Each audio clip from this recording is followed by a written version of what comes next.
Hello guys, welcome to my channel Kazi lifestyle blog থেকে সবাইকে জানাই অনেক অনেক ভালোবাসা ও শুভেচ্ছা। তো বন্ধুরা, সকলে নিশ্চয়ই ভালো আছো আর আমিও খুব খুব ভালো আছি। আজ আমি তোমাদের সাথে শেয়ার করব পুরো মাংসের স্বাদে হার মেনে যাবে এই পেঁপের রেসিপি। তো রেসিপি একদম নতুন রেসিপি তোমাদের সাথে আমি শেয়ার করব। তো বন্ধুরা দেখতে থাকো। তো আমি এখানে কড়াই বসিয়ে দিয়েছি আর এদিকে পেঁপেগুলো কিন্তু একটু মোটা করে কেটে নিতে হবে। পরিমাণ মতো দিয়ে দিয়েছি সরিষার তেল আর দিয়ে দিয়েছি কাঁচা লঙ্কা আর পেঁয়াজ। আর চিংড়িগুলো কিন্তু আমি আগে থেকে কেটে রেখেছিলাম, এরকম বড় সাইজের চিংড়ি। সেটা কিন্তু আমি আগে এটা ভালো করে ভেজে নেব, একটু লবণ দিয়ে দেব, দিয়ে ভেজে নেব ভালোভাবে। তো বন্ধুরা, তোমরাও ট্রাই করে দেখো, এই পেঁপের রেসিপি কিন্তু দারুণ টেস্টি হয় এভাবেই বানালে। আর যারা পেঁপে খেতে চায় না তারাও কিন্তু চেয়ে খাবে। তো এই পেঁপের টেস্টি অসাধারণ। তো এই পেঁপে কিন্তু খেলে বুঝতেই পারবে না যে তোমরা পেঁপে খাচ্ছ না কি খাচ্ছ, এত টেস্টি হবে। পেনছে পেনছে লাগে, অনেকে বলে যে পেঁপে রান্না করলে পানসে মতো লাগে বা তিতো টাইপের লাগে, এরকম নানা রকম শুনি। কিন্তু এভাবে বানিয়ে একবার দেখবে যে এই পেঁপে কতটা টেস্টি হয়, খেতে কিন্তু দারুণ স্বাদের হয়। আমি এদিকে চিংড়িটা ভেজে নিয়েছি আর একটু আদা রসুনও দিয়ে দিয়েছি। যতক্ষণ আদা রসুনের গন্ধটা যায় ততক্ষণ কিন্তু সুন্দর করে এটা ভেজে নিতে হবে। চিংড়ি অনেকে আলাদা করে ভেজে নাও বা অনেকে একটু গরম করে নাও, কিন্তু ওভাবে নেওয়ার থেকে এভাবে নিলে কিন্তু অনেক স্বাদ বেড়ে যায়। তো এদিকে দিয়ে দিয়েছি কাশ্মীরি লঙ্কার গুঁড়ো। কাশ্মীরি লঙ্কার গুঁড়ো দিলে কিন্তু কালারটা সুন্দর আসে। আর যে কোনো রেসিপির কালার সুন্দর হলে কিন্তু, দেখতে সুন্দর হলে কিন্তু আমাদের খেতেও মন যায়। তো চিংড়িটা আমি কিন্তু ভালোভাবে এখানে কষিয়ে নেব। তোমরা দেখতেই পাচ্ছ একটু অল্প অল্প। আমি কিন্তু যে কোনো রেসিপি বানালে আমি কিন্তু গরম জল ব্যবহার করি। তোমরাও গরম জল ব্যবহার করতে পারো, চাইলে নাই পারো। তো আমি এখানে পেঁপে আলু একটু মোটা করে কেটে নিয়েছি, এখানে আমি আলুটা দিয়ে দিয়েছি।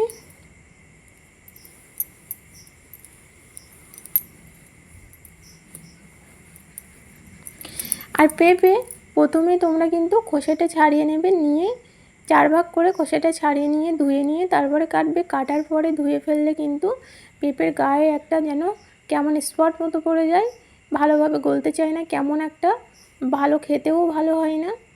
তো তারপরে কিন্তু তোমরা কেটে নেবে, আর একটু মোটা করে কাটলে কিন্তু পেঁপেটা ভালো গলে আর খেতেও ভালো লাগে। তো আমি এখানে আলু দিয়ে দিয়েছি, আলুটা ভালোভাবে কষিয়ে নেব যতক্ষণ না পর্যন্ত গলে। আর এখানে কিন্তু আমি একটা নারকেলের দুধ বের করে রেখেছিলাম মিক্সিতে দিয়ে। এই নারকেলের দুধ দিয়ে রান্না করলে কিন্তু এই পেঁপে রেসিপি কিন্তু অসাধারণ একটা স্বাদ আসে। তোমরা চাইলেও এখানে চিংড়িটা নাও ব্যবহার করতে পারো। তো চিংড়িটা দিলে স্বাদটা একটু আলাদা আসে। যদি নিরামিষ খেতে চাও তাহলে কিন্তু চিংড়িটা এখান থেকে স্কিপ করতে পারো। তো আলুটা যতক্ষণ না পর্যন্ত একটু গলে আছে ততক্ষণ আমি আলুটা ভালোভাবে কষাতে থাকবো। আর একটু একটু গরম জল অ্যাড করব। গরম জল দিলে কিন্তু রেসিপির আলাদা একটা স্বাদ আসে, আর রেসিপিটা কিন্তু খুব সুন্দর একটা কালারও আসে। তো এখানে আমি ভালোভাবে কষিয়ে নেব। তো বন্ধুরা, আমার এই ভিডিওটি ভালো লাগলে অবশ্যই লাইক কমেন্ট শেয়ার করতে ভুলো না। আর যারা ইউটিউব থেকে দেখছো তারা কিন্তু অবশ্যই সাবস্ক্রাইব করে দিও, তাহলে আমার ভিডিওর নোটিফিকেশন সর্বপ্রথম তোমার কাছে চলে যাবে। আর যারা ফেসবুক থেকে দেখছো তারা অবশ্যই ফলো দিয়ে রাখো, তাহলে আমার ভিডিও সর্বপ্রথম তোমার কাছে পৌঁছে যাবে। তো আলুটা গলে এসছে, তারপর কিন্তু আমি এখানে পেঁপেটা দিয়ে দিয়েছি। আলু পেঁপে কিন্তু একসঙ্গে একদমই দেওয়া যাবে না, আলুটা একটু গলিয়ে নিতে হবে, তারপর কিন্তু পেঁপে দিতে হবে, না হলে পেঁপেগুলো ঘেঁটে যাবে। আর গলে ঘেঁটে গেলে কিন্তু তরকারিটা একদম খারাপ লাগবে, দেখতেও খারাপ লাগবে, খেতেও ভালো লাগবে না। তো এখানে আমি দিয়ে দিয়েছি।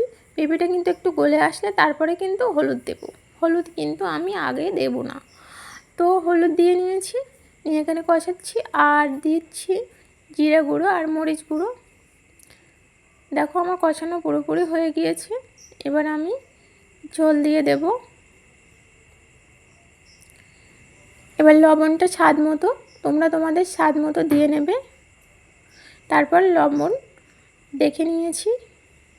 এখন দিয়ে দিলাম উপর থেকে ছড়িয়ে মরিচ গুঁড়া আর জিরে গুঁড়া দিয়ে নামিয়ে নেব। তো দেখো কত অল্প সময়ের মধ্যে কিন্তু সুন্দর একটা রেসিপি ঝটপট বানিয়ে ফেললাম।